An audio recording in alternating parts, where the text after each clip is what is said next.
That must feel like a really big win, does it? No, it feels like a big result. Obviously, we were behind. We had to show some character. Then I think in the second half we were a little bit more brave with the ball and also with the pressing. In the first half we couldn't find many spaces. They were defending very well, even in the wide areas, because we didn't have many runs in behind, so they could manage very well that, and we're a little bit slow with the ball. But obviously it's a very important win, another 3 points, and that's the aim. I suppose ultimately the VAR decision has proved quite pivotal in that game. It took quite a while for the referee to arrive at that. How did you see it on the pitch? No, he was just waiting just to understand if it was a red card, because he told me straight away that the penalty was confirmed, but they had to see the red card. Obviously, we know that the red card, when it's like a push or a pull and no intention to go for the ball, is a red card, because it was last man, but he was trying to understand if Mateus was in control of the ball or not. You'll know that Dean Henderson has a pretty good record at saving penalties, so what was key to beating him today? No, obviously I work with him. I was with him after he had a spell at Forest. I had a penalty against Forest. He told me what he was supposed to do when he was there, so I knew what he was waiting from me.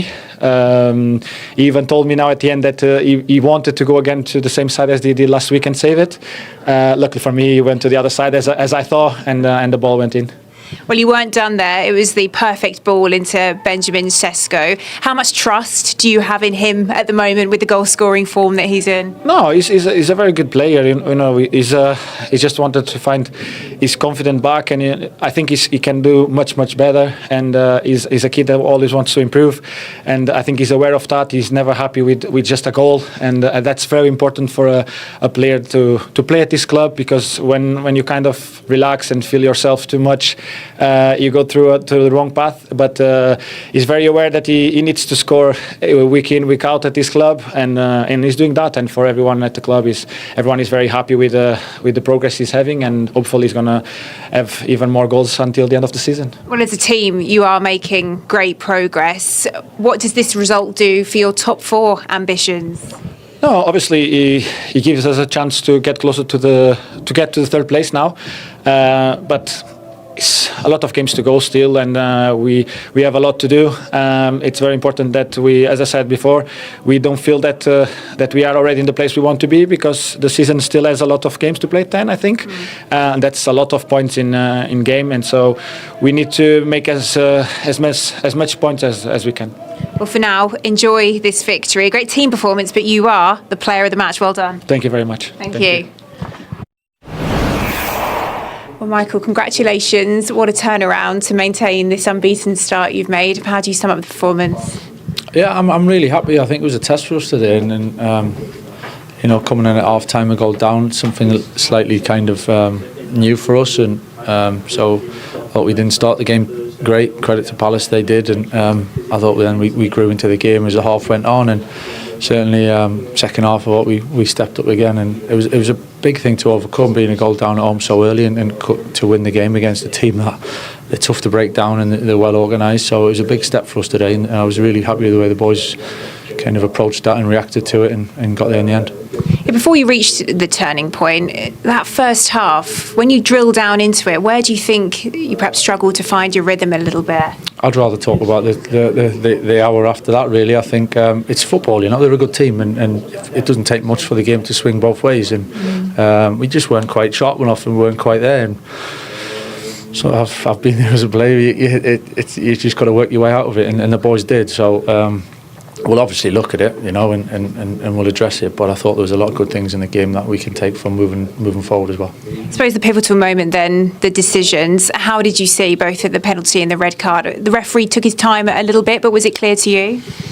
Well, he's clean for one goal, Mateus, and it was a great pass from Bruno, and a great position for us to get into. So it definitely asked the question of the officials at that point. I've literally not seen it, but what the fourth official told us, that the decision was only, it wasn't for the penalty. It was when he went to the screen, it was just for what card he was going to give. So is what it is, you know. We'll take it. Obviously, it was a big moment of the game, but I thought we deserved it.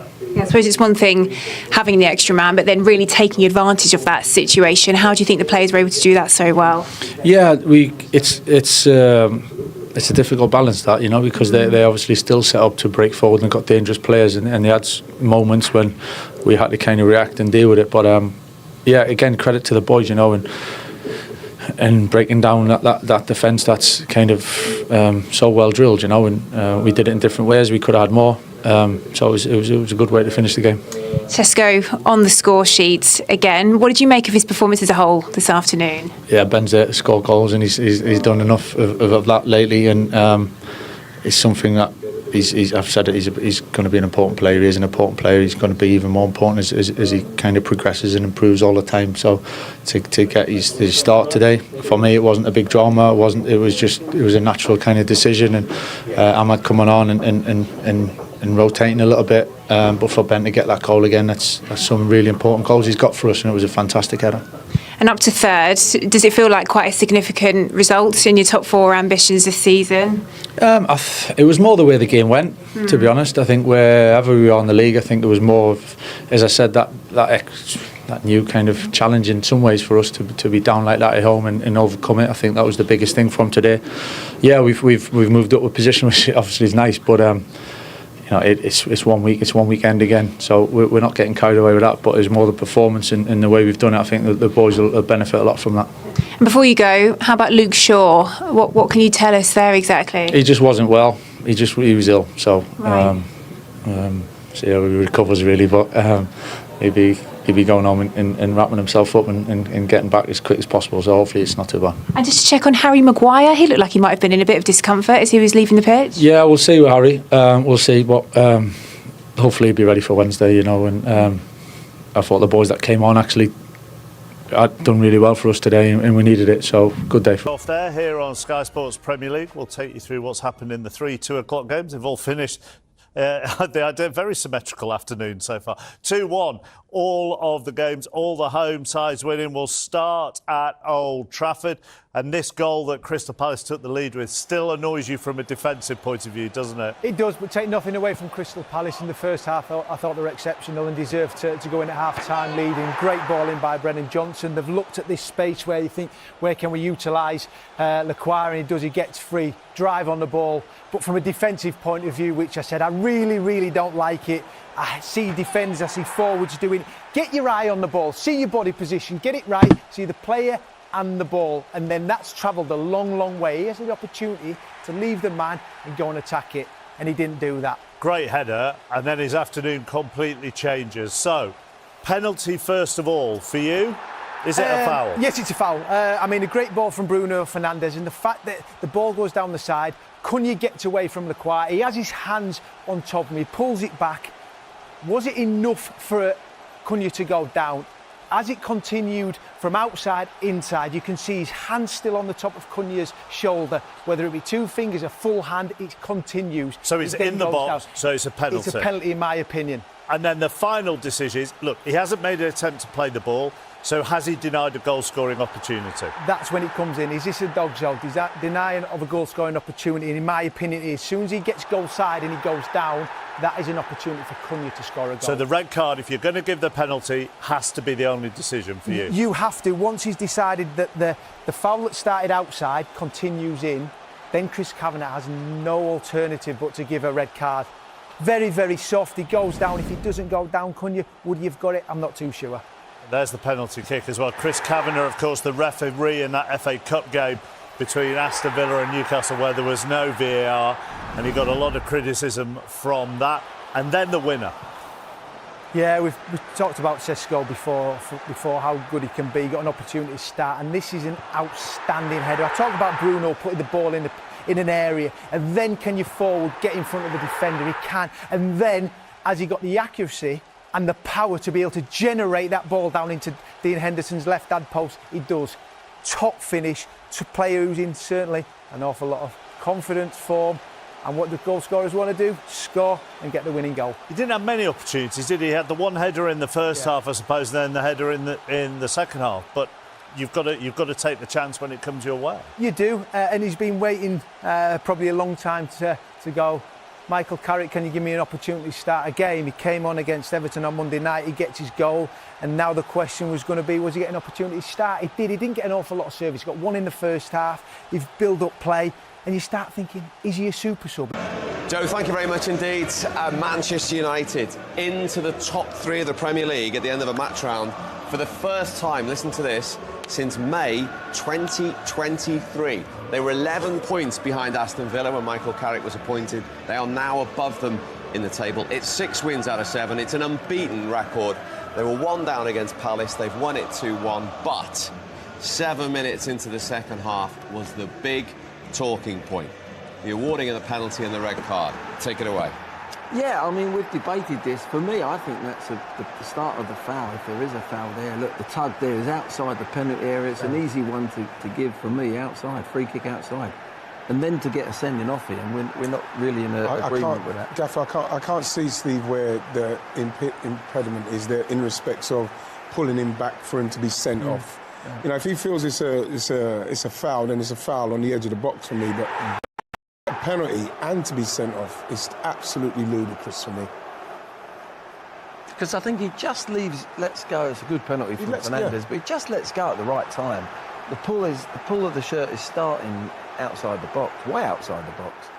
And in football, why don't we just play a little bit of common sense about the centre? Fernandes made it 1-1, and then Benjamin Sesko, who we talked about a lot today. Yeah, brilliant goal. To get the winner. It's a great cross. It's the kind of cross you want for Benjamin Sesko. Just, you know, it's outside the box there. You can see it here, brilliant. They don't push up, Gaffer, like you said.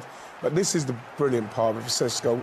He's just out of his eye line, and just as it's about to get on his head, Sesko gets in front of him, and that is where you want someone to just put the ball in the box, and the forward does the rest. Well, we said brilliant before the game, Ian, didn't we? The form that he's in, the confidence that he's in, it's set up for him to get the winner. Yeah. And he pops up with a fabulous header. And that's what happens when you're confident, isn't it? Yeah. When you believe things are going to happen for you, what happens? They do happen for you. And he made that nice little bit of movement. But that was an old-time classic. Yeah. That was an Alan Shearer header. Yeah. Bottom corner, bang. Last time, like, you were really up against it, and I like to a lot of times. Yeah, it's the biggest thing for us, I think, to take from the game. Really, is probably the first time that we've been in that situation going in at half time. But I thought we were a little bit off to start with. I thought they started particularly well, so credit to them for that. And then probably after 20 minutes or so, I thought the game started turning in our favour, and we finished the half stronger, and it felt like it looked a little bit like what we were trying to do. And then spoke at half time really about, you know, being in that position and how we react, and showing that personality and the belief. And football's tough at times, in this league's tough, so you're never always going to have it your own way, but to then come back like we did second half and turn the game on in our favour is the biggest thing for me to take from today, for sure. Hi Michael. I think you're jogging down the tunnel just when the half-time whistle went. Was there anything in particular that you wanted to address with the players? It's always something. It's always something. No, it was just a couple of little tweaks in shape, maybe a couple of ideas. Some things we tried from the start that we wanted to kind of tweak a little bit, but honestly, it wasn't major really, and I'm not taking much credit for that. I think the boys showed, as the first half progressed, that it was on its way to being better. It was more, as I said, that you got to find a way in games sometimes. There's a few ideas that we wanted to make more runs. We wanted to be a little bit more aggressive in attacking their backline to a point, which is something you always try to do, but I thought we did it better second half and ended up getting the penalty from that. So it was more how do we react, you know, and it's been going in our favour. I said to them, it's something I've been waiting for, this moment, to see, go on then, what we're going to do about it and be positive, and the boys responded ever so well, so it was a big thing for us. So, Michael, six wins from 7 and a draw up to third. I don't think anybody really expected that when you took over. When you're walking around the stadium and the fans are singing your name, what does that feel like? Yeah, it's nice. Obviously, you know, this place means a lot to me. So to have so much positivity and everyone enjoying coming to the games and watching it, and me to obviously have an influence on that is. Yeah, I'm not going to lie. Yeah, of course it feels good. I think the players have got to take a lot of credit as well for that in terms of what they put on the pitch. So it's certainly not all me, but I think that connection with the supporters is huge, and to feel that and for them to stay with us, and even when there was a bit of a still restart to get through the game and finish like that it means a lot. Yeah. Dan and then Rob. Michael, I know we've asked you a lot about Benjamin Sesko in the last few weeks, but for him to make an impact from starting off today in the starting 11. How pleased are you for him, and how much more confidence do you think that'll give him as well? Yeah, absolutely delighted for Ben. I think I've sat here and said to you for the last few weeks about it's not really been certainly not been a headache. It's not been a big deal. It's not been a big drama. I think he's had a huge impact, Ben, and he's making big improvements, and a little bit is getting used to what it's like to be here and the feelings and what it means to play and things that we can take for granted at times. And he's desperate to do well. He works so hard. He thinks about it an awful lot. It's an absolute pleasure to work with. And today, he started and had it. It was a fantastic goal. So he's bringing an awful lot. We've got good flexibility across the top line, and the front players can play different roles within the game. So there's a lot of flexibility there. And Ahmed took some time out today, and it might change again for Wednesday. But it's nice to have them options really. Just on Ben again. Obviously, his record for the first half of the season is completely different for his record in the last few weeks. And I know you can't comment on what's gone before, but how much of his revival is down to giving him a bit of self-belief? How much is down to you sort of playing to his strength and maybe creating chances where his attributes can be useful? Yeah, maybe a bit of both. I think Johnson obviously working closely with him and connecting with him, building that relationship and that trust. I think that's important when you're trying to help players individually and certainly as a team. And lots on Ben, he's put the work in, he's stayed positive, he knows how he wants to improve, he's pretty clear on that, but he's a good player, that's why he's here. He's a good player and he's got some great strengths, and I think they're coming and being clear to see he's scoring different types of goals, but he's such a real threat, and really excited about where he can get to without getting too carried away. I think he's got huge potential. He's so young and it's still early days for him, but he's doing fantastic at the moment. Carl and then James. Thanks, Carrick. During a pause earlier in the game, you were speaking to Cunha on the sideline. Just want to know what you made of his performance today. Didn't seem to be getting onto the ball in the same way he did when you had more like Dorgu and Shaw and Martinez and more left footers in the team. Just getting the balance really about when to play inside a little bit, when to play outside a little bit, when to make runs in behind. Just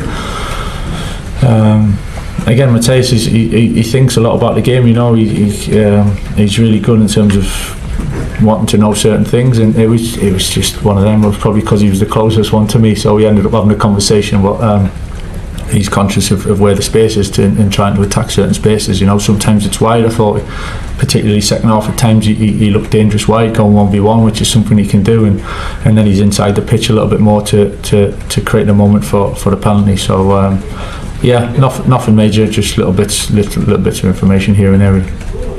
James. Michael, obviously the club is synonymous with goals, and not just goals, often like great goals. Does it? You obviously you want to win and score primarily, but does it matter to you that some of the goals that you're scoring are so good? I mean, the winner today, obviously you've seen the series of goals that you've scored previously. Does that matter? It's nice to score good goals. We all come to games to see goals at the end of the day and see that excitement and see that that level of entertainment. Really, if we're honest, from top players. So. I think we all know what the boys are capable of. It's definitely not getting carried away, so I don't think that's we got all the answers just yet, but certainly knowing that the boys have got big moments in them in different ways, whether that's through balls, whether that's a little bit of combination play, whether that's 1v1, whether that's headers. We do feel we've got a good balance to that, but that's certainly not thinking that everything's just going to be all right on the back of it, but it's really positive to see in the goals. There's going to be games when it might not quite happen, and it doesn't mean it's a disaster. The 2 away games, it was a little bit harder to come by, but that's football, and to put the run together that we've had to do it in different ways. So that's what's more encouragement for me really is how we've ended up doing it in different ways, and something to look forward to really, to build on.